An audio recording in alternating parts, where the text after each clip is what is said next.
문재인 대통령이 근로시간 단축 문제를 두고 확고한 의지를 나타냈습니다. 현재 68시간인 주당 최대 근로시간을 52시간으로 줄이는 근로기준법 개정안의 조속한 국회 통과를 촉구했습니다. 만약 국회에서 처리되지 않으면 정부의 행정 해석을 바로잡는 방안을 강구하겠다고 합니다. 산업계 최대 이슈로 떠오르고 있는 근로시간 단축에 대해 경제산업부 김혜영 기자와 자세한 이야기 나눠보겠습니다. 안녕하세요. 안녕하세요. 네, 어제 문재인 대통령이 청와대에서 수석보좌관 회의를 열고 이 근로시간 단축과 관련해서 강경한 발언을 내놨다고요? 네, 맞습니다. 문재인 대통령이 근로시간 단축을 다시 한번 강조하고 나섰습니다. 장기간 근로와 이 열악한 근로 환경, 이런 과로를 당연시하는 사회가 더 이상 돼서는 안 된다며 근로기준법 개정안이 국회를 통과할 수 있도록 노력해달라고 당부했는데요. 안 된다면 행정해석을 폐기해서라도 노동시간을 줄여야 한다고 강조했습니다. 국회가 끝내 근로기준법을 처리하지 못한다면 근로시간에 대한 고용노동부의 행정해석 폐기 수순을 밟아서라도 근로시간을 줄이겠다는 건데요. 그만큼 강한 의지를 표명하며 초강수를 꺼내든 셈입니다. 문 대통령이 언급한 이 행정해석을 살펴보면 휴일 근무를 연장 근로시간에서 제외하고 있는 부분인데요. 현행 근로기준법상 주당 최대 노동시간은 52시간이지만 고용노동부가 토요일과 일요일은 포함되지 않는다는 행정지침을 유지하고 있어서 휴일 근로까지 포함하면 최장 68시간까지 일을 할 수 있습니다. 문 대통령의 발언처럼 행정해석을 바꾸게 된다면 즉시 일선 산업 현장에서 적용이 되기 때문에 주당 52시간 초과 근로는 바로 불법으로 간주되게 됩니다. 네. 그런데 대통령은 왜 이렇게 근로시간 단축을 강행하려는 건가요? 네, 사실 근로시간 단축은 문재인 대통령의 핵심 공약이었던 일자리 창출과 연계가 되는 부분입니다. 근로시간을 단축해서 기업들의 고용을 창출하고 일자리를 늘리겠다, 이런 보관인데요.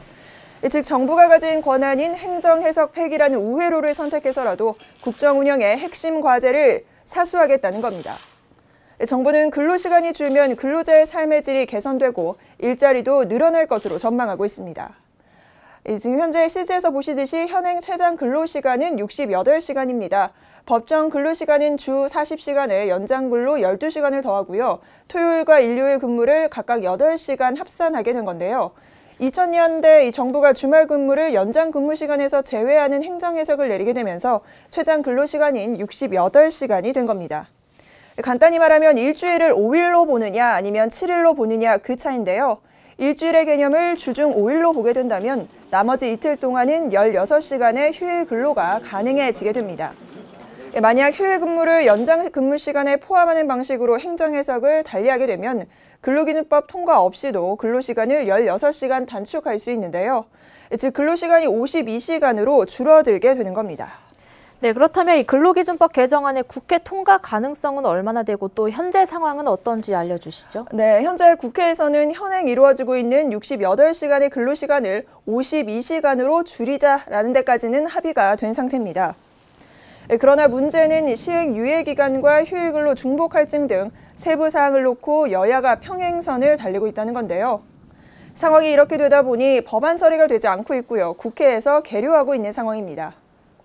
여야는 지난 8월 임시국회에서 사업장 규모별 근로시간 단축 시행 시기를 5인 이상에서 49인 이하, 50인 이상에서 299인 이하, 그리고 300인 이상으로 나누기로 했는데요.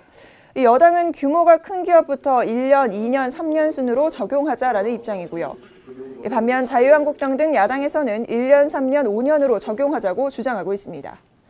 기업들이 받을 영향을 감안해서 여당에 비해 적용 시기를 조금 더 천천히 가져가자라는 건데요. 더불어민주당은 노동시간 단축을 위해 시행 유예기간을 줄여야 된다라는 입장이고요. 자유한국당은 기업 부담이 가중될 수 있기 때문에 유예기간을 늘려야 한다는 겁니다. 여야는 또 휴일 근무수당 중복 할증 인정 여부에 대해서도 첨예하게 대립하고 있습니다. 근로시간이 주 52시간으로 줄게 되면 휴일 근무를 연장 근무 성격으로 볼 수가 있게 되는데요. 즉 연장 근로와 휴일 근로 두 가지 모두를 중복해서 지급을 해야 합니다.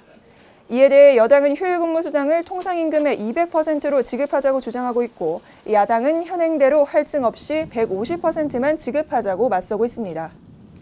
국회 통과는 난항이 예상되는데요. 그러나 문 대통령이 의지를 적극적으로 표명했기 때문에 근로시간 단축 움직임이 조금 더 속도를 낼 것으로 보입니다. 네, 그런데 근로자들의 입장에서는 근로시간이 줄어들면 삶의 질이 개선된다는 점에서 반길만 한데요. 기업들은 피해가 상당하다라고 주장한다고요? 네, 맞습니다. 이 기업들의 한숨이 상당히 커지고 있습니다. 근로자 입장에서는 삶의 질이 개선이 되고 일자리가 늘어난다, 분명히 좋은 취지일 텐데요. 그러나 기업 입장에서는 부담이 만만치가 않습니다. 최저임금 인상에 근로시간 단축 이슈까지 그야말로 설상가상입니다. 실제 제가 만나본 중소기업 대표들은 하나같이 근로시간 단축에 대해 제조업의 근간을 흔들 수 있다며 이대로 가다가는 중소기업만 망한다며 입을 모았는데요. 실제 근로시간이 줄면 추가 고용에 대한 부담 비용만 12조 원이 넘을 것으로 전망되고 있습니다. 그중 70%는 8조 6천억 원이 300인 미만 사업장에서 발생할 것으로 추산되고 있는데요. 또 적은 기본급을 연장 근로수당으로 보충해온 중소기업 근로자들의 소득 감소도 어느 정도 문제가 될 것으로 보입니다. 뜨거운 감자로 떠오른 근로시간 단축 문제, 기업들의 피해를 줄일 수 있는 보다 현명한 방안은 무엇인지 신중한 논의가 필요해 보입니다.